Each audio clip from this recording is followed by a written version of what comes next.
지지난 줄 알고 지지난 줄 알고. 뭐나? 근데 분명 지지난 줄 알고.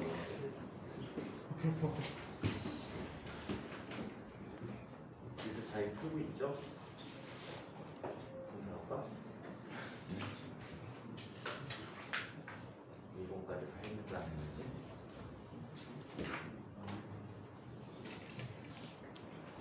진짜 해설지가 더 좋아요. 다 했지? 저요? 네. 관측하지 않았으면 확인했냐고. 확인했냐고. 뭐야? 사기했네요. 사긴 했니? 안 샀지. 저도 산지 안 산지 모르게 저도 중첩상 할 거라고?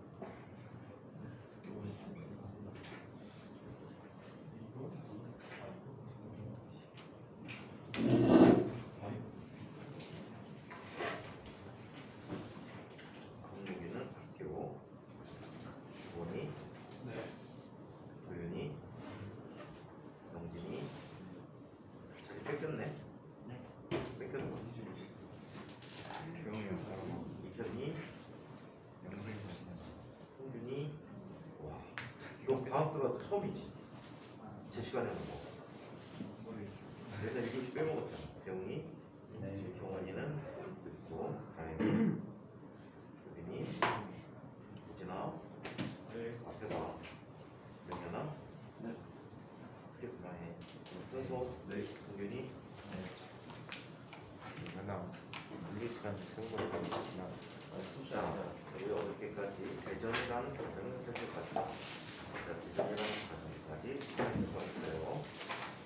자, 그러면 오늘은 전화 양을 한번 살펴보도록 할게요. 자, 우리 전화 사무가 전기 많은 말까지 하겠습니다. 자, 먼저 전화에 대해서 얘기해 볼게요. 선발되는 이유가 자, 전화라는 말은 영어의 번역에서 나온 말이야. 자, 일렉트릭 차지라고 해. 차지가 뭐지? CHARGE. 생각해 볼까요? 짐이란 뜻인지 정기적인 짐이야. 그래서 얘네들을 전기적인 짐이라 해서 전하를 운반하는 물질이다 라고 표현을 하는데, 실제로 이 전하라는 것은 전기적 특성을 나타내주는 원인이 되는 것을 전하다라고 얘기해. 자, 얘는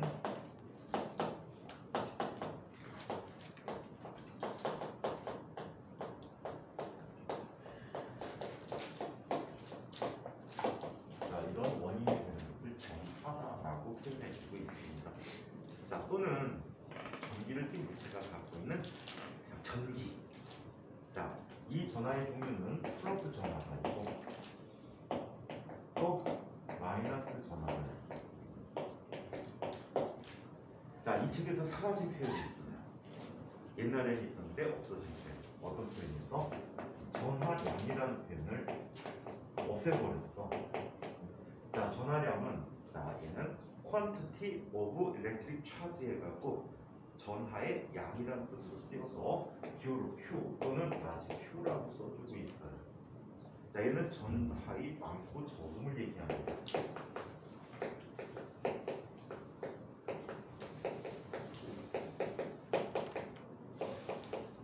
2015 개정교육과정에서 전하량이라는 표현을 전하 속에 포함시켜서 쓰고 있다라고 합니다. 자, 그렇다면 이 전하량의 단위는 어떤 단위일 있을까? 이 책은 전하의 단위라고 했는데, 전하량 단위라고 했구나. 전하량 표현만 없어지고 전하량의 단위라고 표현해줬구나.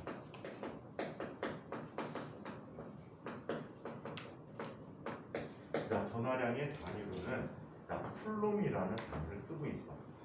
이거 사람 이름 얘기할 땐 쿨롬이야. 근데 교육부에서는 이 전하량을 이야기할 때 쿨롬이라고 쓰게끔 합니다. 정식 명칭은 쿨롬이라고 하는데 상당히 많은 물리 선생님들이 이거를 이야기할 때 쿨롬이라고 안 하고 쿨롱이라고 하실 거예요. 쿨롱이라고 하실 거예요. 선생님도 공부할 때는 쿨롱 계속 쓰다가 고등학교 교과서 보고 놀랬어. 이게 왜 쿨롱이야? 프랑스 사람이거든. 그래서 쿨롱이라고 하는 쿨롬이라는 게 맞는데 영어식표는 쿨롬으로 읽고 있습니다. 우리나라에서. 자, 그렇다면 1쿨롬의 크기는 얼마일까요? 1쿨롬은 조선의 한 단면 1초 동안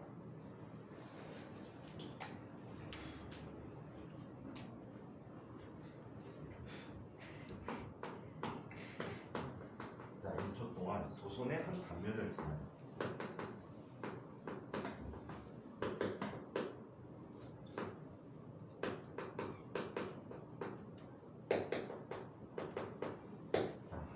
지나는 전하량을 1쿨롬이라고 하는 여기 중요한 말 빼먹 1암페어의 전류의 세기 1암페어의 전류의 세기로 1초 동안 조선의 한 단면을 지나는 전하량을 1쿨롬이라고 하기로 했어요. 그래서 얘는 1쿨롬이라고 하는 것은 1암페어 세크라고 표현해주고 있다. 자, 이 식은 다음과 같은 식에서 유래합니다. 중학교 과정에 전류의 세기라는 것을 배웠었을 거예요.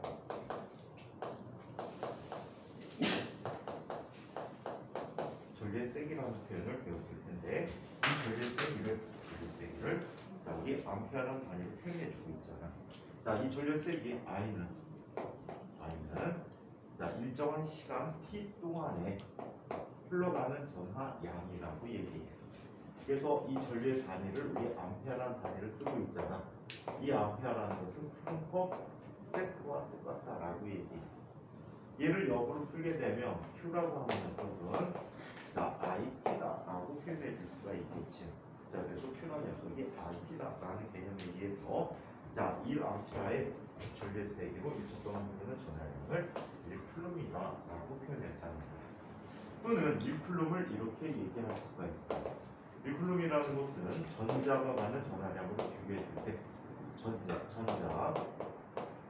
6.25 곱하기 어떤 책은 0.24라고 쓰는 책도 있는데 보편적으로 0.25가 가장 많아 곱하기 10의 18승계의 전자가 자, 이런 개가 받는 전하량을 1쿨롬이라고 하는데 되게 외우기 쉬워. 자, 625, 18이야. 625, 18로 기억하면 엄청나게 빠르게 기억할 수 있다. 이 전하량을 1쿨롬이라고 합니다. 이걸 이용해서 우리는 기본 전하량을 알아낼 수가 있어. 자, 기본 전하량은 2라고 하는데 전자 한 개가 하는 전하량을 의미해 줍니다.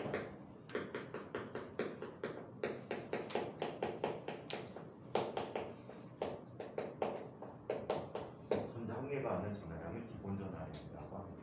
자, 얘는 비례식값도 얘기할 수가 있어.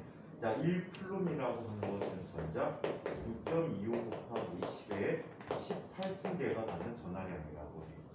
자, 이때 얘는 전자 한 개가 하는 전하량을 표현할 수가 있겠지.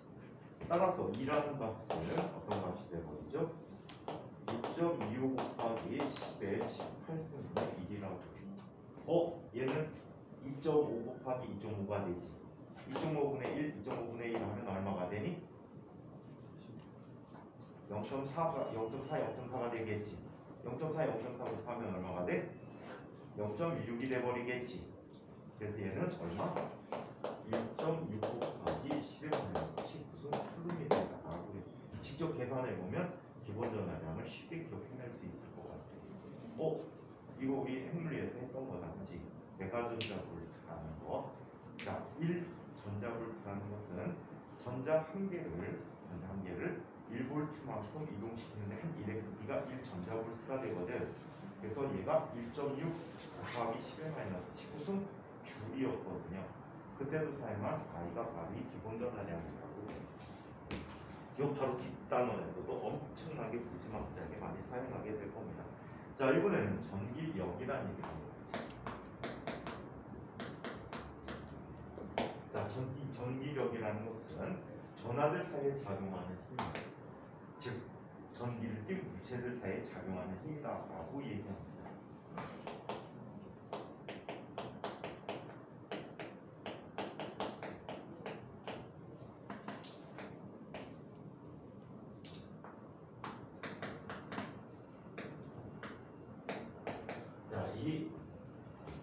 여기는 전기력이다라고 표현해 주고 있는데 이 전기력이라는 녀석을 얘기해보면 이렇게 또 얘기해 볼 수가 있습니다. 전기력의 종류는 크게 두 가지 전기력이 있어. 자, 첫 번째 인력이라는 힘이 있지. 인력이라는 것은 어떤 거야? 다른 종류의 전압끼리의 서로 당기는 게 지금 광록이하고 경원이 형준이 왔습니다. 신기한 일이죠. 경원이랑 지금 경록이하고요 경원이. 네. 아니 광록. 경록이랑 경원. 네, 감사합니다. 광록이라는 친구가 근데 고등학교 2학년 3학년 때부터 반장에서 내가 전교 1등 했던 놈인데 학교를 제대로 못 갔어. 자 그러면 인력이라는 힘이 있다라고 얘기하고, 자 이걸 반대 개념이 뭐야? 청력. 청력이라는 것은 어떤 힘이 청력이지? 자 얘는 같은 종류의 전압. 너도 하도 안 보니까 이름도 까먹네. 강릉이 지금 거의 한 달째 안 오고 올 시간 주말만 오고 있지. 방학을 안 할 때. 다음 주에 안 되니? 학교 월요일 날 한다고 했거든요. 강릉이 학교 어디니? 정해진 어? 중 상당히 미친 거 같아. 3학년 때 수업을 왜 채우니? 학교 가면 학교 체험까지 안 사나? 갔었어? 학교 가면 뭐해? 잘못 들었어요. 최근까지 학교에 갔던 사람. 학교 가면 뭐해? 놀지. 수업도 안 하고 선생님도 안 들어오고 아무것도 안 하지. 왜 가? 하여간 우리나라는 교육 행정들이 개판이야. 필요 없는 거 안 가야지. 수업 일수 처리해줘야지 지들이 자동. 아니 학교 왔다가 갔다 오면 숙소 체크하러 다녀? 시간 낭비지.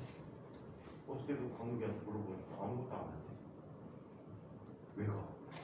동록이네 학교가 급식을 채우려고. 차라리 옛날에 코로나 때 그랬는데 어떤 학교는 부식을 따로 챙겨갖고 주더라고 집에다. 쌀, 한 포대 이런 걸 주더라고. 급식비 써야 되거든. 교육예산에서 써야 되는데 못 쓰니까 예산 깎일까봐 그거를 쌀을 사가지고 학생들한테 4kg인가 8kg 하나씩 나눠주고. 이상한 나라야. 자, 같은 종류의 전압 서로 이뤄내는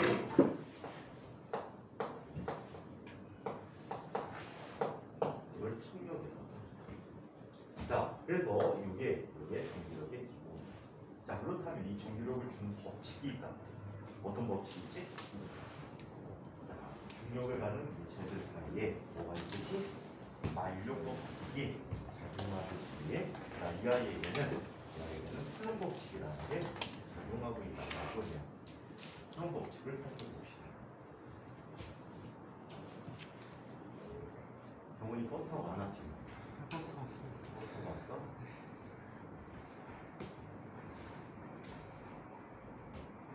자, 플럼 법칙에 대해서 이야기해보자.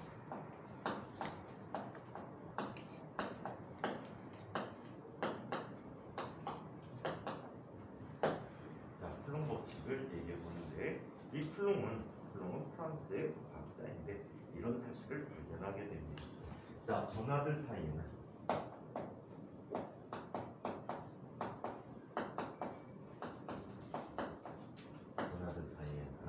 전하량의 500이래요.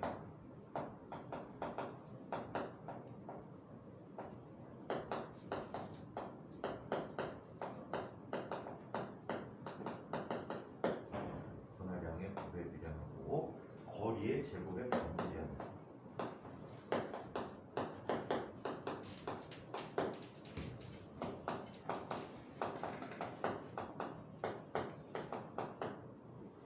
힘이 작용한다. 이 힘을 쿨롱 힘이라고 표현해주고 있어. 정확히는 전기력이야. 우리 말. 정지된 상태의 전하 사이에 작용하는 힘이다. 그래서 정전기력이라고 부르는 표현이 맞아. 자, 그렇다면 이 쿨롱님은 이렇게 표현해 줄 수 있는. 이쪽에 전하가 있어. 정확히는 전하를 띈 물체가 있어. Q1이란 전하량을 갖고 있다라고. 이때 중심에서 중심까지의 거리가 얼마큼 떨어진 곳에 Q2라고 하는 전하를 띈 물체가 있다라고. 돈이 자꾸 무슨 생각하지? 거짓말하고 있네. 딱 봐도 보고 있었어. 진짜 이거 보고 있어. 거짓말 뻥치네. 지금 나가는 게 거기 나가는 게 아니고 오른쪽 왼쪽 바닥 나가고 있는데 화학이랑 똑같은 거 신기했어. 화학이랑 똑같아. 화학이 풀은 거 바뀌었어? 이거 그냥 전화사에 그냥 응급선 실험 어? 신기했어. 뭐라고? 그 옆에 품스 응급선 실험 똑같아가지고. 그럼 하지 말까 이거? 하지 않고 넘어가도 돼. 그냥 바로 보 모양으로 가도 돼. 어차피 뭐 다 똑같은데. 선생님 얘기했잖아 지난주에. 여기 화학하고 겹치는 분야 화학자니까 유리하다. 자, 이 중심에서 중심까지의 거리가 어디라고 하는지 이렇게 나타나. 다른 전하의 두 길이는 서로 당기는 힘이 나타나. 이때 힘의 크기가 같은 종류의 전하끼리는 서로 밀어내는 힘이 나타나는데 이것도 힘의 크기는 자, 내 힘의 크기가 모두 같은 크기의 힘을 갖게 된다라고 했죠. 자, 그래서 이렇게 나타나는데 이런 식이 나오죠. F라는 것은 K 곱하기 얼 제곱분의 Q1, Q2다라고 얘기해요. 그리고 이 K라는 값을 뭐라고 해? 9 곱하기 10의 무슨 뉴턴 제곱미터 퍼 쿨롱의 제곱이라고 하고 이거를 쿨롱 상수라고 표현해요. 선생님 학교 다닐 때는 그냥 비례 상수라고 했어. 쿨롱 상수라고 해요. 쿨롱이 측정을 했거든. 외우기도 쉬워. 외울 필요는 없겠지만 K 옆에다 일자 붙이면 공교롭게 999가 되네. 그래서 은하철도 999. 70년대는 얘를 외울 때 전하에 작용하는 힘은 자, 어떻게 쿡쿡쿡 해갖고 다 끝내버린 적이 있었어. 자, 또 얘는 공교롭게 이렇게 써볼 수 있다. K라는 값이 더 자, 연구가 되어져서 4파이 입실론 제로분의 1 곱하기 얼 제곱분의 Q1, Q2라고 표현해 줄 수 있어. 여기서 입실론 제로라는 값은 진공 중에 유전율이라고 하는데 자, 8.85 곱하기 10의 마이너스 11성 제곱쿨롱 퍼 뉴턴 제곱미터라는 상수값이 얘는 진공 중에 유전율이라고 합니다.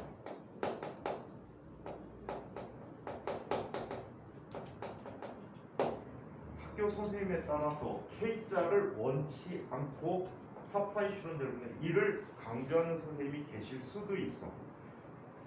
오케이? 그래서 이렇게 가르치면 무조건 이렇게 써야 돼. 보편적으로 이렇게 가르치는 선생님이 강의 때는 많아. 근데 이렇게 쓰면 꼭 이렇게 쓰셔야 돼. 이거 안 써서 2, 3학년 때 날려버리는 선생님들이 계셔. 내가 언제 K를 썼니? 나 선생님 주는데 일 썼는데 하고 날려버려. 그냥 맞은 답이야. K를 썼을 때 맞는 답인데도 불구하고 이 표현 안 썼다고 날려버리는 선생님들이 계십니다. 실제. 굳이 많아 우리 쌤들은. 자, 그래서 이런 힘이 바로 쿨롱의 힘이라고 얘기해주고 있죠.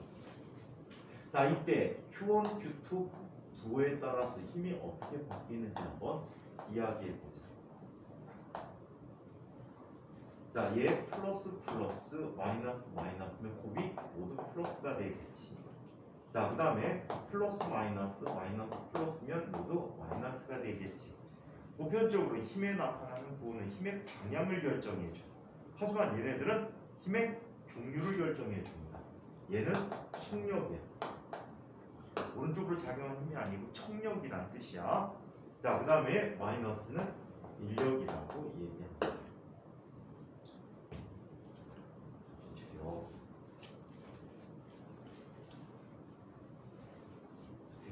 사람이 졸리면 눈꺼풀이 부러워지나 봐. 근데 눈동자는 가벼워지나 봐. 충치량 고정법칙 때문에 그런가? 눈꺼풀은 내려가고 검은 동자는 위로 올라가. 도윤이가 대표적으로 보여주고 있어 지금. 자, 그래서 이렇게 속력과 인력을 표현해주고 있다고 얘기합니다. 자, 밑에 비트림저울을 이용한 쿨롱의 실험이 있는데 사실은 그 쿨롱이 한 게 아니고요. 정확한 실험은 캐번디시라는 분이 하셨어요. 자, 이분은 어떤 것만 실험했냐면 여기까지 실험했어요. 밀어낸다, 당긴다, 당기는 정도가 크다, 작다만 비교해 주셨다. 이때 전화 나누기는 아주 재미난 방법을 썼지. 중학교 때 배우는 거. 자, 똑같은 금속불을 갖다 놓고요. 여기에 2쿨룸이 있고 0쿨룸이 있었어. 전화가 없는 물체야. 접촉을 시켰어. 합이 몇 쿨룸이지? 2쿨룸이지. 반으로 나누면 얼마로 나뉘어? 1쿨룸, 1쿨룸으로 나뉘지. 이런 식으로 전화를 분배해갖고 여러 가지 나타난 힘의 크기를 비교했던 거야. 오케이? 이 비트림 저울 같은 경우에는 이분이 정확히 이 실험을 못했고 이걸 정확히 한 사람이 캐번디시야. 그래서 캐번디시는 이 K값을 알아냈지. 캐번디시 또 뭘 알아냈지? 알력 상수를 또 측정하거든요. 이분은 비례상수를 두 가지나 발견한 거지. 실험이 굉장히 정확했기 때문에 가능해. 왜 정확했을까? 돈이 많아서. 돈이 많았어. 이건 돈이 많았기 때문에 실험 잔디가 좋았대. 똑같은 의미에서 화학의 아버지가 있지. 라부아제. 라부아제도 돈이 많아서 그런 것들을 발견하게 됐지. 그랬다 낭비한다고 목자를 죽지 않았어. 낭비가 아니고 이분이 그 때문에 그런 게 아니고 세금 중에 아주 재미난 세금을 받았어. 어떤 세금을 받았냐면 파리 시내에 사람들이 와가지고 장사를 하는 거야. 그리고 그 돈을 벌어가서 자기네 고향으로 돌아가. 그럼 결과적으로 파리에 돈이 없어지잖아. 그래서 파리 통화량 보존법칙이라는 걸 만들었어. 파리에서는 그 내부의 돈이 항상 일정해야 된다. 그래서 파리를 드나드는 사람들에게 모두 통행세를 받았어. 그 통행세 맞는 것 때문에 프랑스 혁명 후에 기요틴 당하지. 단두형으로 죽게 돼. 참 재미난 분이야. 이분을 살리려고 아까 얘기한 캐번디시가 엄청나게 노력을 했어. 친구는 아니고 한 번 일면식도 없대. 근데 이런 위대한 화학자가 죽는다는 거 말이 안 돼 갖고 구명 활동을 했는데 며칠 안 돼서 바로 잘라버려. 못 잘라버려. 그리고 이 라부아제하고 친한 사람들을 다 잡아 죽일 계획을 세웠어. 캐번디시가 사람들을 빼돌렸지. 자기 돈을 가지고. 직책도 되게 높아. 공작이야, 공작. 이 사람은 사실 캐번디시 경이긴 한데 이분이 공작인지 모르겠다. 아버지 때로 쭉 가면은 왕의 아들이 있어. 또 엄마 때로 쭉 가도 왕의 아들이 있어. 그러니까 양쪽 집안이 공작 집안이야. 그래서 돈이 많아. 근데 엄마 쪽 공작 집안이 영지가 있는데 자기가 없어져. 남자가 없어가지고. 엄마 형제들이 다 자매들이야. 이모들밖에 없다 보니까 자기가 없어지면서 재산을 분할했어. 분할된 재산의 상당량을 캐번디시가 가졌다고. 아빠 쪽도 재산 많고 엄마 쪽도 재산 많으니까 실험 가능했지.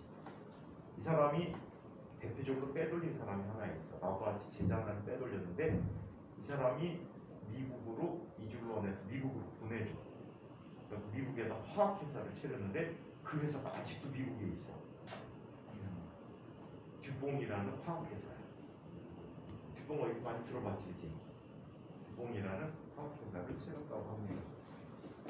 자, 그 밑에 실험은 생략을 하고 원자의 구조에 대한 얘기를 한번 살펴보자.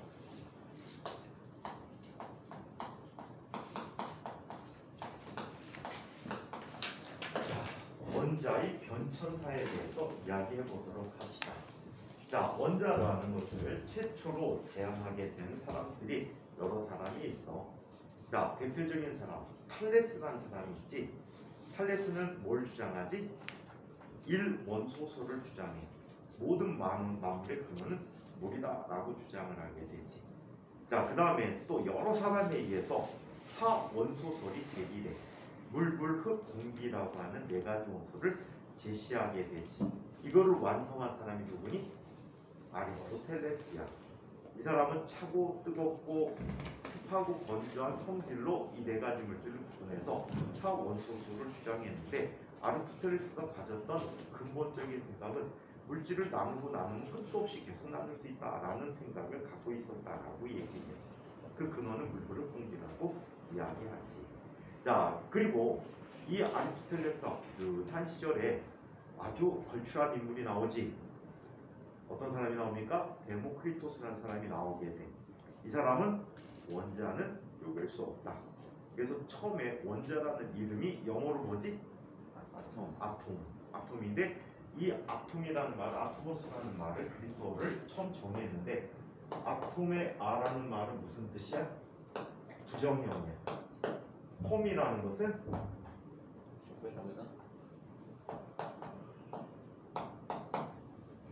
자를 수 없다는 뜻이야. 나쁜 것이라는 뜻이야. 그래서 이 말을 처음 제안한 사람이 바로 데모크리토스야. 하지만 종교가 이성을 지배하던 시절이 왔지. 종교가 그리스 시대, 로마 시대 끝나고 로마 시대 중반부터 종교가 세상을 지배하기 시작했어. 과학이나 철학자에게는 아브라함 시대지. 철학이 없고 신앙만 존재하니까. 신이 있다 없다. 대표적인 사람 누구지?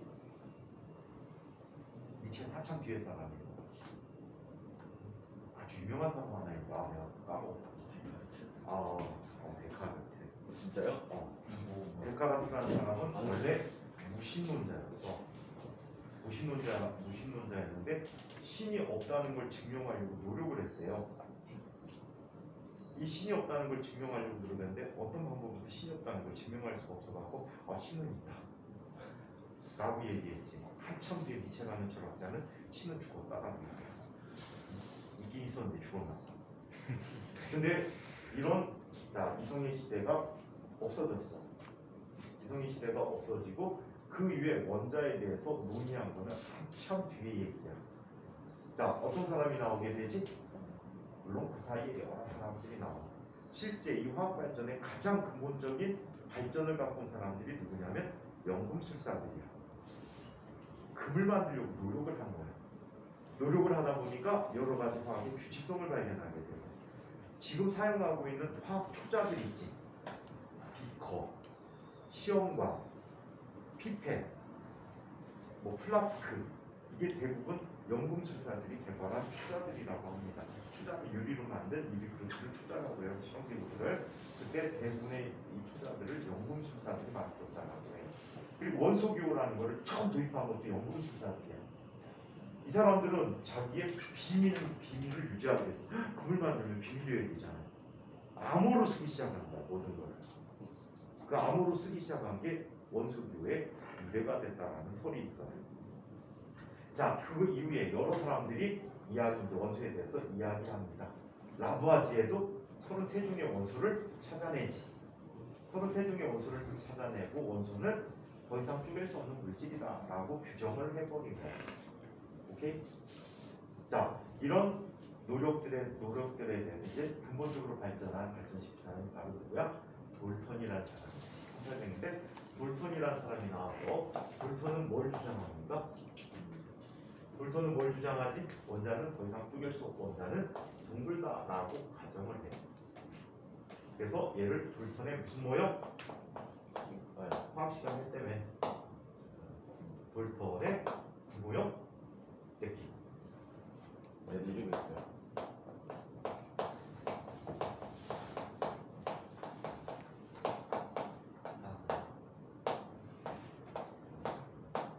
딱딱한 분모형이라고 얘기해요. 뭐라고? 선생님이 알려주셨는데 제가 하이타임에서 혼자 봤는지 까먹었어요. 포장을 했었나 봐. 자, 그 이후에 자, 톰슨이라는 사람이 여러 가지 실험을 통해서 전자라는 걸 발견하게 돼. 전자라는 걸 발견해서 이렇게 얘기합니다. 원자는 둥근데 이 바탕에는 플러스 전하가 있고 군데군데 전자들이 박혀있다라고 얘기했어. 자, 이거는 누가 제시한 모형이야? 톰슨의 모형이지. 자, 톰슨의 무슨 모형이니? 푸딩 모형이라고요. 자, 이 실험은 자, 불토는 순전히 가정을 통해서 생각을 했거든. 가설을 통해서. 자, 이걸 통해 생각했는데 이 톰슨은 자, 무엇을 통해서 전자를 발견하게 되지? 음극선 실험을 통해서 발견하게 되지. 자, 고압에 전압을 걸어줬더니 마이너스 극에서는 뭔가가 나오더라. 뭔가가 나오는데 이 아이는 전기적 성질을 갖고 있고 질량도 갖고 있더라. 이런 사실을 발견하게 되고 비전하량이라는 값을 측정을 하게 됩니다. 이오버의 값 또는 자, 이오버 L이라는 것은 이렇게 쓰는 값이 L을 비저항이라고 하거든. 이걸 계산하게 됩니다. 그 후에 이 질량값 이것을 찾아냈는데 공헌을 해준 사람이 밀리컨이야. 밀리컨이라는 사람은 여러 가지 크고 작은 기름방울에 전하를 띄게 해서 그 전하량을 측정을 해요. 그 전하량이 갖는 공통적인 값들이 바로 기본 전하량이라는 걸 발견하게 돼요. 그래서 모든 전하는 기본 전하량의 배수로 되어 있다라고 주장하지. 이게 최초의 양자 이야기예요. 자, 그래서 이 값으로 자 찾았다. 이 값을 찾아내고 이오브의 n값을 이용해서 밀리컨이 나중에 전자의 질량을 측정하게 돼요. 톰슨이 이 톰슨 집안은 대단한 집안이지. 이분은 이걸 통해서 무슨 실험을 통해 전자 발견해서 그 공로로 노벨상을 받게 돼요. 아들 톰슨은 전자 전문가야. 아들 톰슨도 아빠의 조수를 했거든. 아빠 밑에서 공부를 했단 말이야. 그래서 아빠 밑에서 공부하면서 전자에 대해서 많은 지식을 갖고 있었는데 전자가 하동성을 갖고 있음을 발견하게 돼. 그래서 물질파의 증거를 찾아내서 노벨상을 또 받게 돼. 다 시국이 헤쳐먹는 거야 이제. 자, 한편 이 모형을 검증하기 위해서 러더퍼드가 실험을 했어. 그랬더니 전체적으로 이 모형이 틀리다라는 걸 발견해서 새로운 모형을 제안하게 되는데 이런 모형을 제안하게 돼. 자, 중심에는 플러스 전하를 낀 질량이 매우 크고 단단한 물질이 존재하더라. 그리고 전하의 전체적인 자, 전기적 중성을 띄어야 되기 때문에 불 주변에 전자들이 있다라고 제안을 하게 돼. 그런데 말이야, 이 전자들은 원자핵으로부터 전기적 인력을 받기 때문에 이 상태로는 존재할 수가 없다. 그래서 전자는 매우 빠른 속도로 돌고 있다라고 제안하는 이런 모형을 제시하게 됩니다. 자, 그래서 이 모형은 누구에 의해서? 러더퍼드에 의해서 제안됐지. 자, 러더퍼드에 의해서 무슨 모형이라고 해 이거? 태양계 모형 또는 행성계 모형이라고 얘기해요.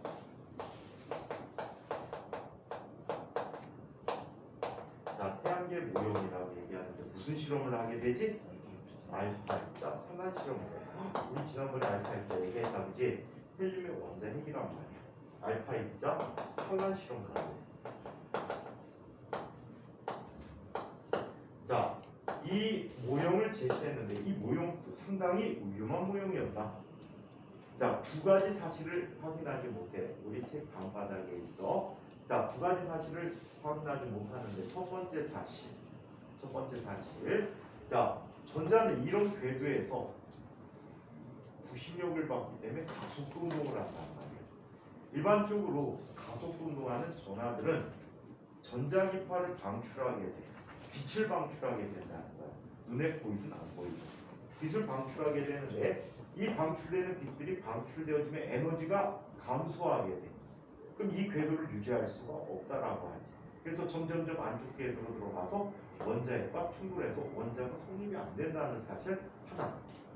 두 번째, 수소 원자를 살펴보니까 수소원자는 고온의 수소 기체를 살펴보니까 뭐가 방출되지고 있지?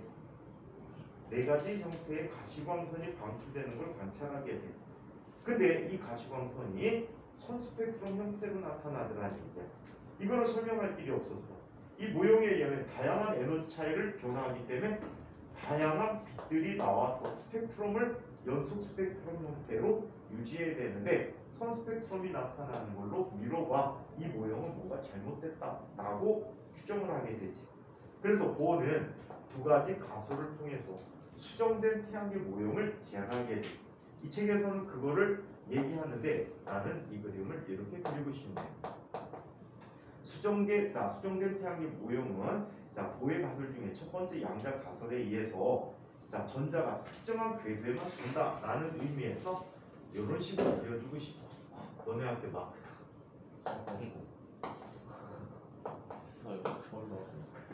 니네한테 마크야? 이 사람들이 잘 봐봐. 마크 이거 있어. 없니? 가운데 있는 거. 니네한테 있다니까. 지구가 쓴 나는. 어? 지금 속에 있어. 자, 그래서 얘는 보호의 수정된 태양계 모형이다라고 하는데 우리가 배우는 핵심 내용이 이 내용이야. 시험에 읽다 들나오거든. 하지만 이것도 기본 가정이 틀렸어. 어떤 가정이 틀렸지? 흔히 물리학자들이 이렇게 보는 운이 되게 좋은 사람이다. 첫 번째, 주변에 엄청나게 많은 물리학자들을 얻을 수 있었다는 거야. 이 사람이 뭘 만듭니까? 연구소를 만들어. 그래서 상당히 많은 물리학자들을 대부분 노벨상 받은 사람이야 수용하게 돼. 그래서 거기서 함께 모여서 연구하다 보니까 많은 발전했는데 이 순수한 보호 모형은 가장 근본적인 잘못이 있대. 전자가 돈다는 사실. 역학적 모형을 통해서 현대물리적 모형을 얘기했는데 흔히 물리학자들이 그렇게 얘기를 많이 하셔. 이분은 두 번을 틀려갖고 제대로 된 길로 돌아간다. 쭉 가다가 잘못된 길로 갔는데 다시 수정돼서 이렇게 왔대. 잘못된 길, 잘못된 길. 근데 결론은 잘 맞더라. 그게 더 중요하지. 그래서 두 번 틀려서 맞았다고 흔히 표현을 하십니다. 그래서 요런 모형을 제안하게 되는데 이후에 얘가 수정되지. 뭘로 수정되지? 오비탈이라는 걸 갖는다라고 얘기하지. 여기서 오비시라는 말이 뭐야?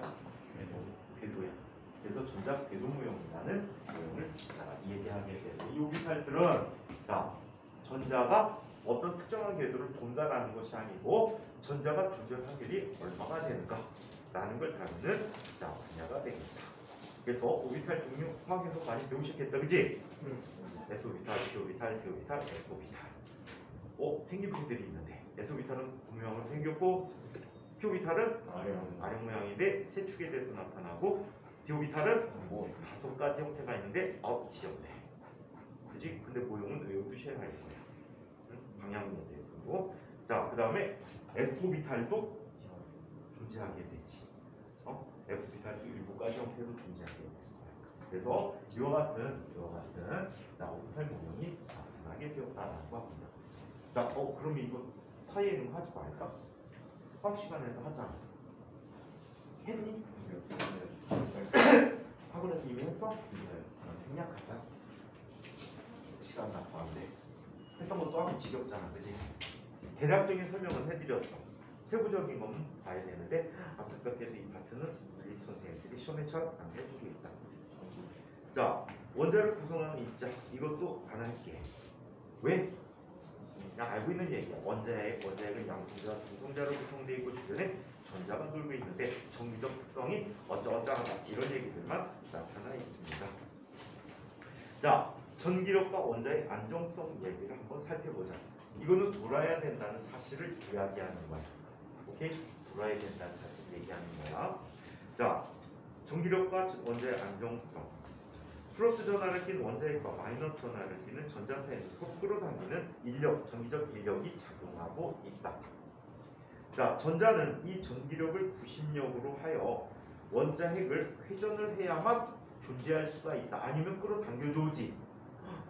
설 연휴에 문풀이란 영화 본 사람이 있니? 뭔지만 알아요.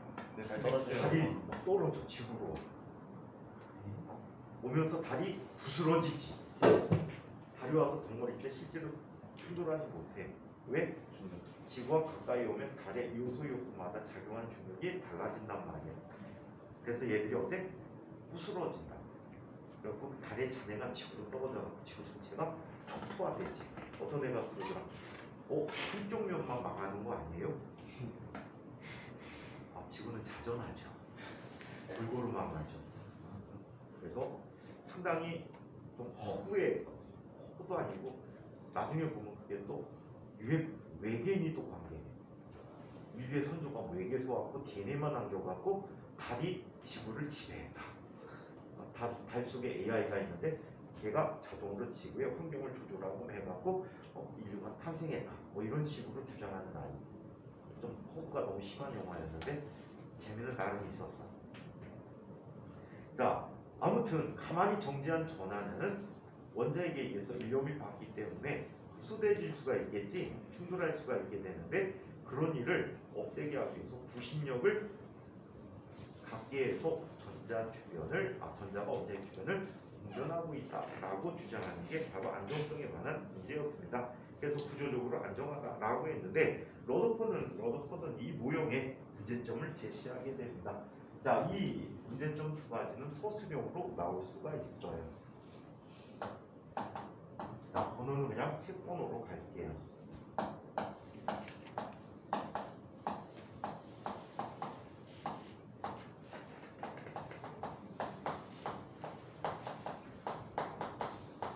자, 이 문제점이 중요한 이유는 문제점을 해결하기 위해서 러더퍼드가 수정된 모형을 제안했다라고 얘기합니다. 자, 첫 번째 문제점은 자, 얘는 원자의 안정성 문제가 있다. 좀 전에 안정하다며 안정성 문제가 있는데 어떤 문제가 있는지 한번 살펴볼게요. 자, 가속되는 전자는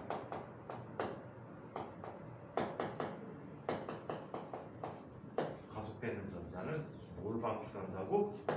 전자기파를 방출한다. 자, 얘는 빛이야. 빛은 곧 에너지가 되지.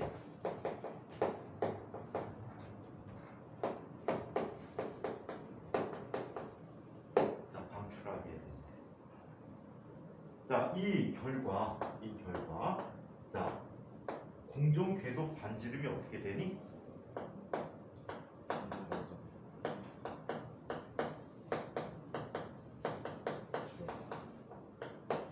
계속해서 감소하고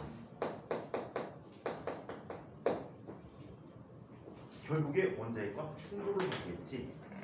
이해해요? 자, 그림으로 살펴보면 이게 원자핵이 있고 주변에 전자가 있다. 자, 중심 방향으로 구심력이 작용하지. 그래서 접선 방향에가 속도를 갖게 되는데 이런 상태가 계속 유지된다면 이 전자는 원자핵 주변을 원동해야 돼. 등속 원동해야 돼. 하지만 얘 힘을 받으면서 가속 운동을 하게 되면 얘는 뭘 방출합니까? 전자기파를 방출하게 돼. 에너지가 감소하기 때문에 에너지가 감소하면 어떤 일이 생기지? 우리 등속 원동의 에너지 계산한 적 있지.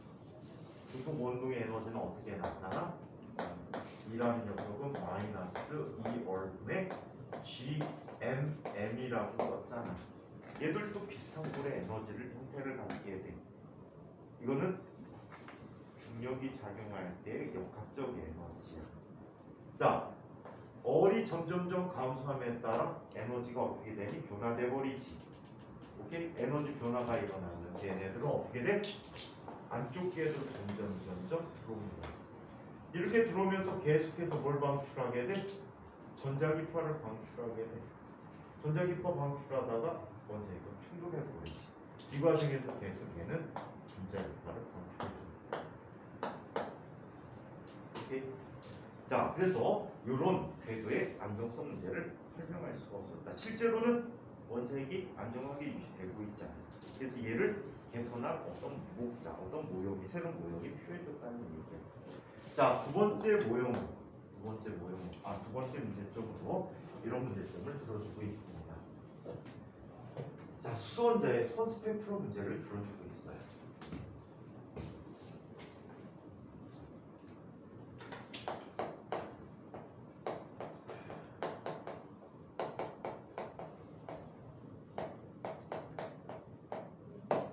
자, 스펙트럼의 문제를 해결할 수가 없어.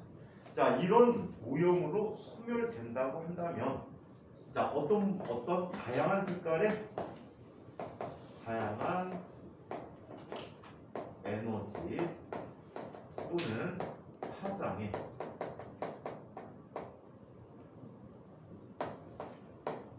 자, 빛이 나와요.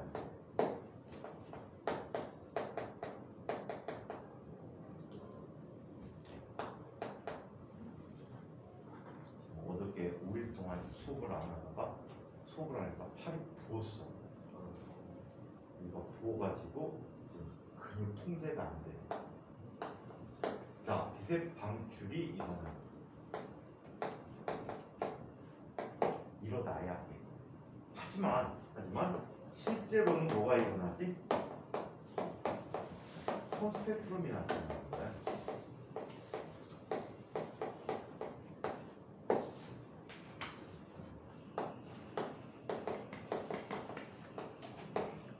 선스펙트럼이 나타나는 거야. 이 사실을 너도 모형하고는 해결해 줄 수가 없어.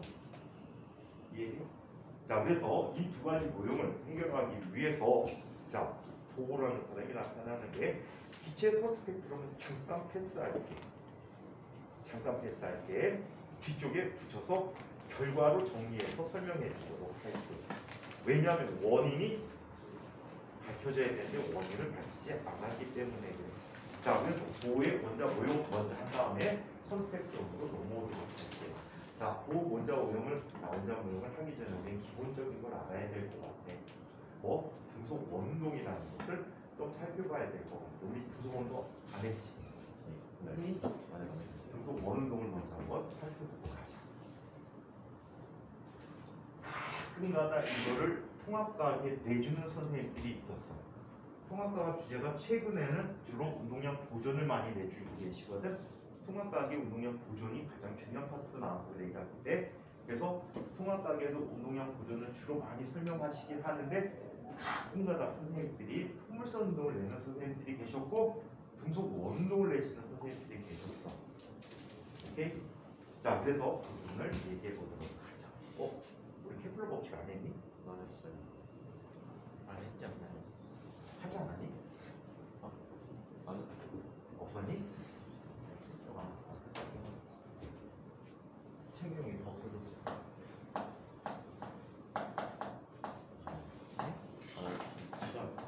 불러올 걸. 이번에 했지? 일본에서는 마일리오과 케플러 법칙 세제곱 했지? 등속 원운동 그때 하지 않았어? 원운동 안 했어요. 운동 안 해줬어? 한 거 같은데? 원도 안 했어요. 원래 원운동과 케플러 법칙이거든.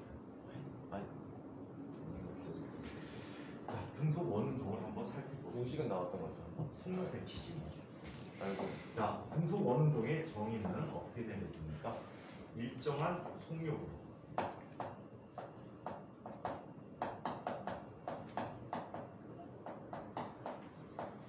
자, 원 둘레를 두는 물체 운동입니다.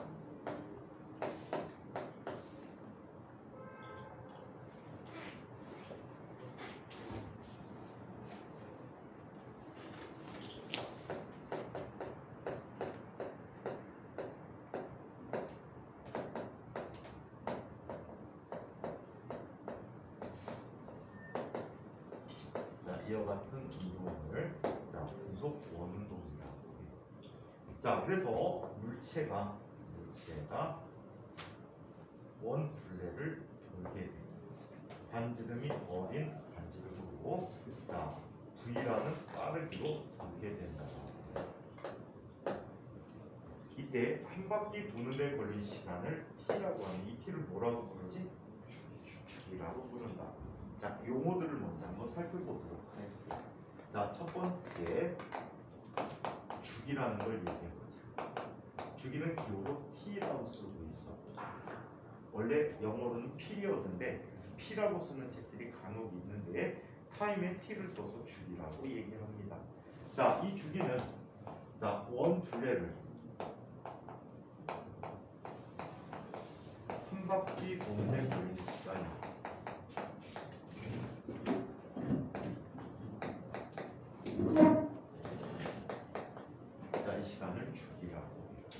자, 그렇다면 이 주기 t는 이렇게 구할 수 있겠구나. 자, 쟤는 지금 v라는 속도는 한 바퀴 돌면 얼마큼 이동한 거지? 2파이 얼마큼 이동했지? 그래서 v분의 2파이 얼 미터자 세크라고 표현을 해주도록 하자. 그래서 이게 주기가 됩니다. 자, 한편 두 번째 회전수라고 하는 표현이 좋을 텐데, 자, 흔히 물리책에서는 진동수라고 해요. 사실은 진동하지 않고 회전수라고 하는 표현이 맞아. 진동수를 F라고 하자. F는 뭐가 되지? 자, 얘는 1초 동안. 자, 회전한 수가 돼. 이게 진동수가 돼. 얘 F는 프리퀀시라는 말에서 왔어. 빈도부사 중에 프리퀀시라는 게 있지. 자주라는 말인데 주기적으로 자주라는 뜻을 갖고 있어. 자, 그래서 자, 이 진동수와 주기 관계를 밝혀보면 이런 관계를 갖게 되는데요. 자, 얘는 한 번 진동하는데 걸리는 시간이 t야.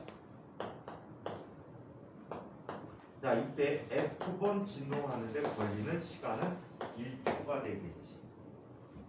따라서 t 곱하기 f가 1이 되버리는 거고, 진동수 f는 t분의 1이고, 단위는 세크 인버스 또는 1퍼 세크, 얘네들을 헤르츠라고 써주고 있어. 자, 그래서 이게 진동수와 주기 관계인데 서로 역수 관계라고 하는. 그럼 2파 열분의 v라는 값을 갖게 있구나. 자, 그래서 이게 진동수가 됩니다. 자, 세 번째.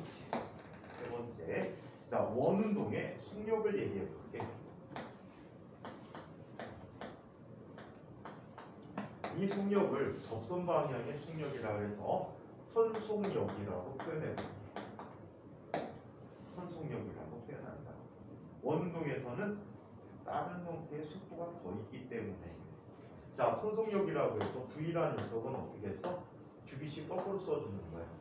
T분의 2파이 얼이라고 하고 얘는 미터 세크라고 써줄 수가 있어.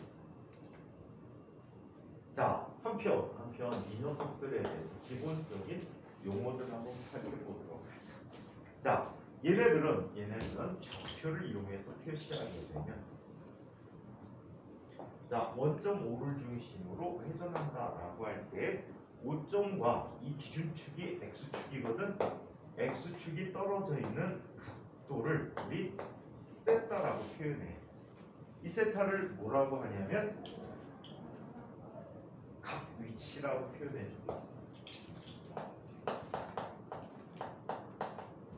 각 위치는 세타로 표현해주는데, 뭐 세타 1, 뭐 세타 2 이런 식으로 표현해. 근데 얘네들은 단위를 잘 써야 돼. 단위 어떤 단위 써야 돼? 라디안이라는 단위를 써야 돼. 수학 시간에 라디안 다 배우셨나요? 라디안은 어떻게 배우고 있지? 어떻게 정의하지? 호의 길이와 반지름의 비를 얘기하지. 중심각을 세타라고 하고 반지름을 얼이라고 하고 호의 길이를 s라고 했을 때, 이 호의 길이는 흔히 얼 세타라고 쓰는데, 그게 라디안 정의로부터 왔다라고 해요. 어떻게? 라디안 각도의 정의는 얼분의 s가 된다라고 정의하지. 그래서 단위는 원래는 무단위야. 길이라는 길이만이니까 무단위가 되는데, 각도라는 걸 표시하기 위해서 라디안이라는 표현을 써주고 있다. 한 바퀴, 즉 360도에 대한 라디안 표현은 얼마가 되지 그럼? 2파이.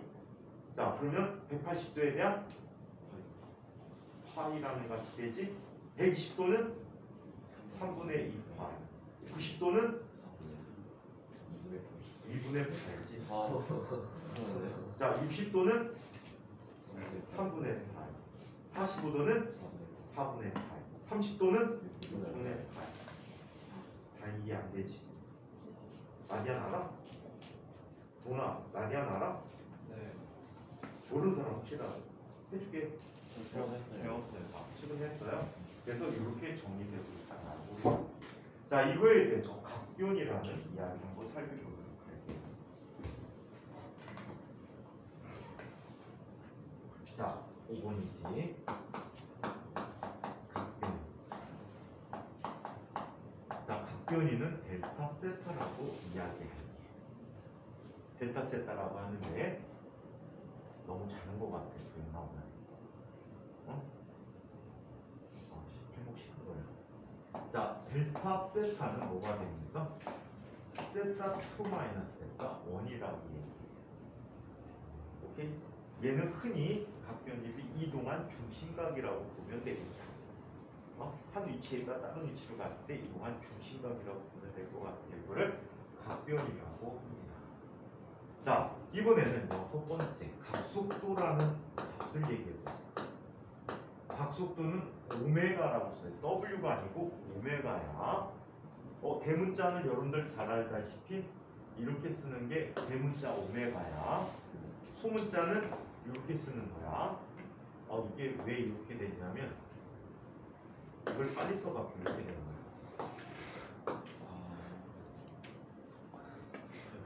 진짜? 진짜?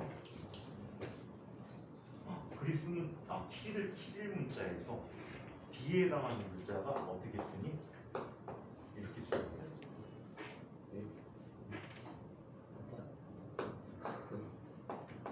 이렇게 쓴단 말이야. 이게 대라는 글자야, 문자야. 근데 이걸 필기체로 쓰면은 이걸 빨리 쓰면 이렇게 써. 그게 현대식으로 바뀐 게 얘야. 너무 빨리 썼다. 빨리 쓴 수준이 아닌데요? 니네 러시아 사람들이 쓴 글자 본 적 있니? 이게 까맣게. 원래 그 글자가 읽어. 반갑습니다. 되게 신기해. 안녕하세요.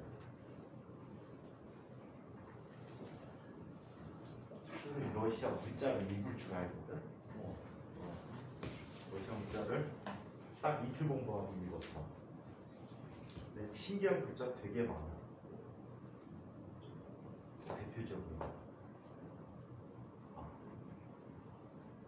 이런 문자가 있고 아마 이런 거 혹시 본 사람 있는지 모르겠어. 이렇게 쓴 글자 싹이 장난. 이렇게 쓴 글자를 간판 같은 데서 본 사람 있을 거야. 이걸 쓸 때 이렇게 쓰거든. 제라는 글자. 제. 자이스토리. 자이스토리 있어? 이렇게 있어? X랑 X라서 그래? 되게 웃긴 글자 되게 많은데 인센체로 쓰면 이런 글자도 있어. 쉬야 쉬. 이렇게 된 글자도 있어. 쉬. 이런 글자도 있구나. 중국 그림. 좀 희한한데. 이렇게 쓰는 글자. 중국 위에 뭐 있는지 따라서 달라지잖아. 역시 공산당. 근데 되게 재미난 글자가. 이거 뭐게? P. 이게 R에 해당하는 글자. 에? 쉣. 다리가 하나 없어. 폰 깨진 거 아니야? 그러니까. 깨졌다고? R이야. 르바르. 자, 그러면 간마도 있다. 되게 깜빡. 이 킬 문자가 왜 생겼냐면 러시아 종교가 정교했지. 러시아 정교거든. 그리스도 정교야. 그래서 이 정교의 사람들이 러시아에 선교 활동을 간 거야. 갔는데 그 지역에 살고 있는 사람들이 세상에 문자가 없어갖고 어떻게 말을 전달할 방법이 없어. 그래갖고 그 두 형제가 이게 중세 근처야. 상당히 근데도 넘어왔을 때야. 그리스 사람이다 보니까 이들만의 언어를 만들어주자. 그 사람들이 말하는 것들은 키릴 문자로 표현한 거야. 그리스어를 이용해서 새로운 문자를 도입해서 만든 거야. 그리고 선생님이 이거를 왜 그 나라 문자를 쉽게 파악해 줄 수 있었냐면 선생님 대학교 다닐 때 그리스 문자 배우잖아. 물리학에서 쓰기 위해서 그리스 문자를 배운단 말이야. 예를 들어서 너네들 중에 감마 잘 못 쓰는 사람 되게 많거든. 안 맞으면은 되게 글자가 웃기잖아. 애들이 뭐 이렇게 써. 근데 이렇게 써야 돼. 반대로 솔직히 알려줬잖아. 아니 나는 하는 게 그래갖고 이거를 대학 교수님들이 처음에 가면은 글자 못 쓴다고 알려주셨어 선생님께는. 니들 왜 이렇게 못 써? 이렇게 써야 돼. 라고 알려주신다고. 대부분 처음에 얼자 비슷하게 쓰지 말을 이렇게 쓰게 되는데 이런 문자들을 막 보다 보니까 익숙한 거야. 보니까 거기다가 그리스 정대 사람들이 만들었다니까 이렇구나 하고 연계가 되고. 자, 아무튼 각속도 오메가입니다. 이거 W라고 있는 사람 죽여버릴 거야. 오메가야. 이 각속도 오메가는 이렇게 얘기합니다.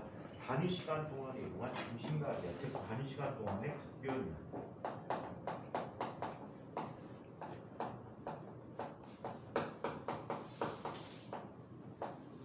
단위 시간 동안의 각변이를 우리 각속도라고 하는데 오메가는 이렇게 정의합니다. 자, 오메가는 평균 각속도로 델타 t분의 델타 세타라고 쓰는 게 맞아. 근데 이것도 귀찮아서 고등학교 교과과정은 t분의 세타라고 쓰고 있어요. 단위를 쓸 때는 어떻게 쓰죠? 얘는 라디안 퍼 세크라는 단위를 써주고 있다라고 해요. 또는 보통 이 등속 원동하게 되면 일정한 속도가 나타나기 때문에 우리 등속도 운동처럼 등속도 운동의 이동 거리를 s라고 하고 시간을 그냥 t라고 써서 s는 t분의 v 곱하기 t 또는 v는 t분의 세타라고 s라고 쓰는 경우들이 있지. 얘도 마찬가지야. 자, 세타라는 녀석을 오메가 t 또는 t분의 세타를 오메가라고 표현해주고 있다라고 합니다. 자, 그래서 이렇게 나타내는 표현입니다. 다음 형 각속도와 선속도 관계가 있어.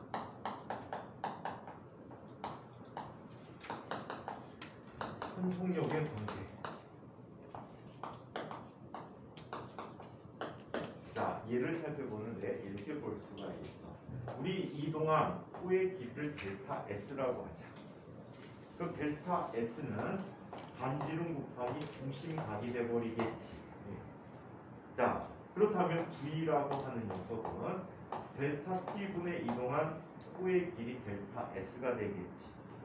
자, 이때 얘는 얼 곱하기 델타 t분의 델타 세타라는 값과 같아지기 때문에는 얼 오메가라고 써줄 수가 있다고. 이거를 일반 물리에서는 이렇게 얘기하죠. S는 얼 세타다. 미분 dt분의 ds라는 것은 dt분의 d 얼 세타가 되는데 원동에서는 얼이 일정하지? 네. 일정하기 때문에 얼 곱하기 dt분의 d세타가 되고 얘는 얼 오메가라고 미분을 통해서 계산해 줄 수도 있다. 자, 그러면 이런 원동하는 물체에는 속도가 변하지. 왜 변할까? 빠르기는 같지만 속도의 방향이 계속 변하기 때문에 얘네들은 속도 변화량이 생긴다. 속도 변화량이 생긴다는 건 무슨 뜻이야? 가속도 운동을 한다는 뜻이지. 원운동에서의 가속도를 얘기하는 거죠. 원운동의 가속도를 무슨 가속도라고 해? 부심 가속도라고 해서. 얘는 가볍게 두 가지 방법만 설명해 주도록 할게. 지구학 애들은 물리판다 그래갖고 아마 네 가지로 해줄 것 같아요. 자, 여러분들은 두 가지만 가볍게 한번 살펴보도록 하자. 정규 교과 과정이 아니라서 이 결과를 써보기 위해서 살펴보도록 할게. 자, 부심가속도 원의 중심을 향해서 나타난 가속도고 부심에 대한 가속도다 라고 보셔야 되는데 이런 일이 있게 됩니다. 자, 원운동을 하고 있는 원 궤도의 일부에 대해서 한번 살펴보자. 자, 어떤 특정한 위치를 지나는 물체가 있었어. 자, 질량이 m의 물체는 지금 접선 방향으로 속도를 갖고 있겠지. V라는 속도를 갖고 있대. 이걸 V0라고 할까? 자, 한편 이 각과 똑같은 각도만큼의 위치에 물체가 도달했을 때 이 물체는 이 방향에 대해서 역시 접선 방향에 크기는 같지만 방향이 달라진 v라는 속도를 갖게 된다라고 얘기해요. 오케이? 자, 이때 전체 거리를 뭐라고? 델타 세타라고 하고 이 후의 길이를 뭐라고 할까? 델타 s라고 하고 관심은 어리라고 해보자. 자, 이때 속도만 따로 모아서 속도 그림이라는 걸 한번 그려보기로 하였다. 자, 속도 그림을 그려보는데, 자, 얘는 이 방향에 대해서 요 반각에 해당하는 값이 요 값이 반각에 해당하겠지. 그죠? 닮은관계니까 삼각형, 직각삼각형의 닮은관계 이용해서 요 큰 직각삼각형, 여기는 접선마니까 수직이지? 요 조그만 직각삼각형에 대해서 직각이니까 요각을 공유하니까 요각이 반각이 되는 거지. 그치? 그러다 보면 자, 얘는 이렇게 표현해 줄 수가 있어. 속도가 표현되는데, 자, 요 방향으로 v 제곱가 나타나고, 자, 그 다음에 똑같은 얘도 마찬가지지. 이 방향에 대해서 요 각도가 또 반각이 되버린다. 자, 그래서 똑같은 만큼의 각도를 이렇게 나타나서 요 각도를 뭐라고 하는데 델타 세타라고 써줄 수가 있거든요. 자, 이때 속도 변화량은 처음 속도에서 낮은 속도로 야려보는 것, 이게 속도의 변화량이지. 그래서 얘네들은 델타 V라고 써줄 수 있어. 이때 만일 델타 세타가 1보다 무지무지 작은 각도를 갖고 있대. 이 각이 무지무지 작다면 델타 V의 크기는 근사적으로 호의 길이와 같겠지. 세타가 무지 작으면 호와 현의 길이가 거의 같단 말이지. 그래서 거의 같더라 라고 써줄 수가 있어. 그럼 얘를 부채꼴로 생각할 수 있겠네. 그쵸? 부채꼴은, 모든 부채꼴은 중심각만 같으면 닮은 관계야. 그죠? 닮은 비가 존재할 수 있겠다. 닮은 비 존재하니까 이렇게 써보도록 하자. 반지름이 어릴 때 호의 길이는 델타 S였단 말이야. 얘는 V의 크기가 똑같이 V라고 써볼게. 반지름이 V인 I의 호의 길이는 델타 V의 크기와 같다라고 얘기해 줄 수가 있다. 자, 따라서 델타 V라는 녀석은 뭐가 됩니까? 월분의 V 곱하기 델타 S가 된다라고 해요.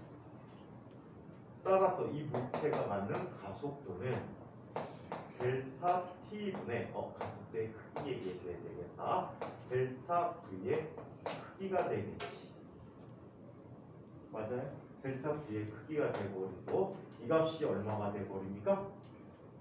월분의 V 곱하기 델타 T분의 델타 S라고 써줄 수가 있다는 거지. 델타 T분의 델타 S는 뭐가 되지? V가 되버림으로 이 값은 월분의 V 제곱이라고 할 수가 있어. 자, 선속도, 각속도 관계를 이용하게 되면 V 대신에 올 오메가를 대신 넣어주게 되면 또 뭐라고 쓸 수 있어? 올 오메가 제곱이라고 써줄 수 있어. 자, 또 각속도라는 녀석을 하나 더 식을 정리해보면 이렇게도 나타낼 수 있어. 각속도라는 아이는 한 주기 동안에 얼마큼 돌지?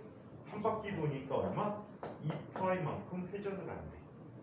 자, 그래서 T 오메가라는 녀석은 T분의 2파이라고 하는 유명한 식이 나오게 돼. 특히 이건 단진동에서 엄청나게 많이 사용하는 식이 될 텐데, 저런 식이 돼버려서 대신 넣어주게 되면 뭐가 되죠? 얘는 T 제곱분의 4파이 제곱 R이라는 값이 또 부심 가속도가 되거든요. 자, 또 한 가지 T분의 1은 진동수 F와 같지. 그래서 얘는 4파이 제곱 올 F의 제곱이라는 값으로 쓰여질 수도 있다. 자, 한편 이 가속도 방향은, 자, 여기 중앙에서 속도 변화량의 방향과 같네. 어디를 향하지? 원의 중심을 향하고 있다. 그래서 구심 가속도라고 이야기할 수가 있어. 자, 얘를 옛날 교과에서는 어떻게 설명하는지 한번 살펴볼까? 대웅이하고 같은 학원 다녔던 친구들이 그 학원에서 배운 방식이 될 거예요. 아마 이 방식으로는 안 했을 거야. 그 책에서는 옛날 방식인데 이런 방식을 쓰고 있다. 옛날 하이탑에서는 이 방식을 쓰고 있어. 똑같은 건데 그냥 방식이 좀 다를 뿐이야. 자, 똑같은데 방식이 달라. 자, 원으로 하고 있었어. 얘는 특이하게 보통 옆면을 잡아주지. 특이한 게 아니고 전통적인 방법이야. 자, 처음 순간의 속도가 u 방향에 있대. v0가 되는 거야. 잠깐 시간이 지났어. 잠깐 시간이 지났을 때에는 이동한 중심각이 델타 세타만큼 이동했다라고 얘기해요. 얼마 동안? 델타 t라는 시간 동안. 그래서 얘도 접선 방향으로 v라는 속도를 갖는데 크기는 같다. 자, 이때 보조선을 그리면 자, 지름 방향의 연장선과 얘와 나란한, 즉 y축과 나란한 선분을 그려버리면 자, 얘는 요각과 요각이 동일각으로 같은 각이지. 얘가 90도야. 얘도 접선 방향과 지름 방향과 90도지. 요각이 얼마나 돼? 델타 세타가 됐다라고 얘기해.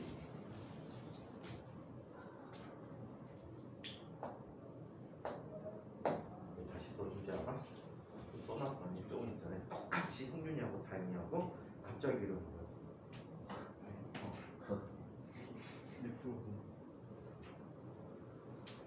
네가 같은 거 옆으로 봐야지 알아? 동의가 90도 90도에 같은 각에 대한 요각이니까 같은 각이지. 델타 세타가 된다. 자, 그러면 속도 그림을 한번 그려볼까? 좀 크게 그려보자. 여기 V0라는 벡터가 있고, 자, 그 다음에 여기 접선 방향으로 또 V라는 벡터가 있었는데, 이 중심각이 얼마가 된다는 얘기야? 델타 세타가 된다는 얘기야. 자, 이때 속도 변화량은 여기서 여기로 나타나는 방향이죠. 중심 방향이네. 이것도 이게 델타 V가 되고. 자, 여기에서 델타 V라는 녀석의 크기는 근사적으로 호의 기와 같아야 되겠지. 호의 기와 같으니까 이거 뭐가 되니? 속도 크기 V 곱하기 델타 세타라고 얘기해 줄 수 있어. 이 아이는 호의 길이로 취급해 준 거야. 그러면 가속도는 크기가 델타 T분의 델타 V라는 값이 되버리고 얘는 V 곱하기 델타 T분의 델타 세타가 됩니다. 델타 T분의 델타 세타를 뭐라고 해? 오메가라고 표현해 주지. 선속도, 각속도 관계에서 얘는 이렇게 쓸 수 있어. 얼이라는 것은 오메가는 얼분의 V가 돼버리지. 그래서 뭐가 돼? 얼분의 V의 제곱. 또 V라는 녀석은 얼 오메가가 되니까 얼 오메가 제곱이라고 써주고 있다. 이건 지난 교과에 느끼겠어. 이게 주로 언제까지 나타나냐면 2009 개정교육과정까지 주로 이 방법을 썼어. 그러다가 2015 개정교육과정부터는 이 방법으로 많이 써. 그래서 주행필책도 크게 두 파야. 이거를 심화시켜서 나가는 방법이 있는데 그거는 아직 안 할게.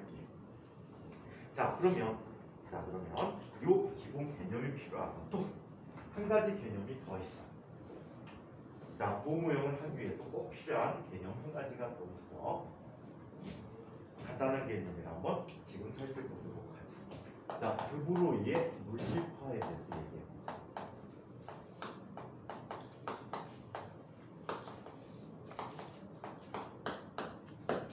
자, 드브로이의 물질파 개념 왜 나타나게 되니? 이런 이유 때문에 나타나니 지금 현재는 안 배운 부분인데, 자, 빛이 입자성을 갖고 있냐 파동성을 갖고 있냐는 얘기는 아주 오랜 역사를 갖고 있어. 사람들이 이성의 눈을 뜬 시기인 과학에서 뉴턴 시대 이후에 빛의 입자성과 파동성에 대한 논쟁이 한참 많았었다라고 해. 자, 하지만 상당히 오랜 기간 동안 200년 동안 뉴턴의 얘기가 지배를 하게 되지. 뉴턴은 바로 빛은 입자라고 설명하게 돼. 그래서 반사법칙을 설명하고 또 굴절법칙을 자기 나름대로 해석해서 설명해. 물론 굴절법칙이 뉴턴의 이야기에 의하면 모순점들이 좀 있어. 모순점들이 좀 있지만 그 그때 당시에 그 이상으로 잘 설명할 수 있는 방법이 없었대요. 자, 그러다가 하위헌스라는 사람이 비슷한 시대에 있었어.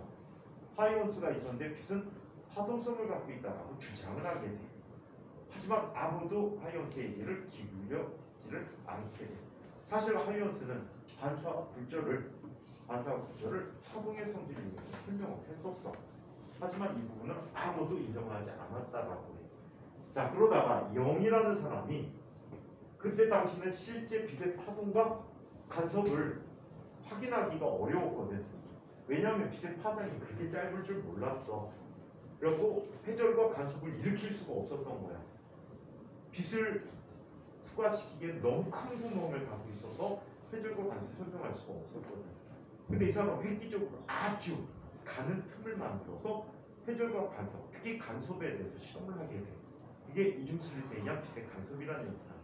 그걸 이용해서 간섭이라는 걸 확인하고 빛의 파동성을 확인하고 다시 회절이 원래는 더 근본적이다라고 볼 수 있는데 이 회절을 프라우노프와 프레네비라는 사람이 증명해내게 돼. 그래서 빛이 파동성을 갖고 있음을 확신하게 됐지. 자, 그러다가 맥스웰이라는 사람이 전자기에서 나타나는 방정식들을 정리하다 보니까 네 가지 방정식으로 묶이게 돼. 그 네 가지 방정식의 세 번째, 네 번째 식을 이용해 보니까 빛이 전자기파라는 사실을 확인하게 되고 진공중의 빛의 속도가 전자기적 성질에서 표현되지는데 이런 식으로 표현되진다는 걸 알게 됐어. C라는 것은 아까 썼던 이프실론 제로, 그 다음에 뮤 제로를 이용해서 설명해 주신다는 걸 확인하게 됐지. 자, 이런 사실을 이용해서 빛이 파동성임을 확신하게 됐는데, 자, 이 확신하는 실험을 한 사람이 바로 헤르츠라는 사람이에요. 이 헤르츠라는 분이 자, 빛의 파동성이 있음을 전자기파임을 확인하면서 발표하는 순간 이분은 동시에 광전 효과라는 효과를 또 발견하게 돼. 빛을 금속에게 쪼여줬더니 금속에서는 전자가 튕겨져 나오게. 이거를 일반적인 이야기 갖고 확인할 수가 없었어. 그때 아인슈타인 사람이 나타나서 자, 빛이 갖는 에너지가 양자화되어 있다라는 거를 가정으로 하여 이 광전 효과를 설명해내게 돼. 그래서 1905년 노벨상을 받게 되지. 그래서 다시 빛이 파동성이 아닌 입자성을 갖고 있다라는 것을 공언하게 되지. 이 파동성과 입자성의 중지부를 찍는 것은 자, 찍어준 것은 바로 빛은 이중성을 갖고 있다는 사실이야. 빛이 이중성이 있다는 것은 파동성과 그리고 입자성을 모두 다 갖고 있는데 파동성이 나타날 때는 입자성이 나타나지 않고 입자성이 있을 때는 파동성이 나타나지 않는다는 사실이었다고. 자, 그때 프랑스의 젊은 과학자인 드브로이가 나타나. 이분도 아버지 때 쭉 올라온 공작이고 형이 공작자기 받았는데 형도 물리학자거든. 열물리 연구했던 물리학자인데 형이 공작자기를 갖고 있었는데 돌아가셨어 일찍. 그래갖고 나중에 공작자가 참 많다 물리는. 그런데 이 드브로이라는 사람은 불공평함을 느낀 거야. 왜? 빛이 파동성으로 알고 있었는데 입자성을 갖고 있다면 물질 입자도 파동성을 가져야지. 역으로 주장하게 돼. 그래서 물질파를 제한하는 박사학위 논문 4장짜리나 3장짜리를 발표해. 4장, 4쪽인가 3쪽인가를 발표하게 돼. 근데 학위 논문은 너무 적어. 도저히 논문 줄 수가 없었던 거야. 그래갖고 아인슈타인에게 지도 교수들이 물어봤대. 심사위원들이. 이런 논문이 나왔는데 이건 어떻게 할까요? 아인슈타인이 기발한데 한번 해보세요. 그래서 이 물질파 이론이 세상에 알려지게 되고 데이비슨 거머라는 분과 그리고 아까 얘기한 톰슨, 아들 톰슨에 의해서 전자가 파동성이 있음을 확인하게 됐고 그를 통해서 물질파가 이야기되었다는데 자, 우리 내일 물질파 이야기부터 해보도록 하겠습니다. 자, 여기까지 합시다.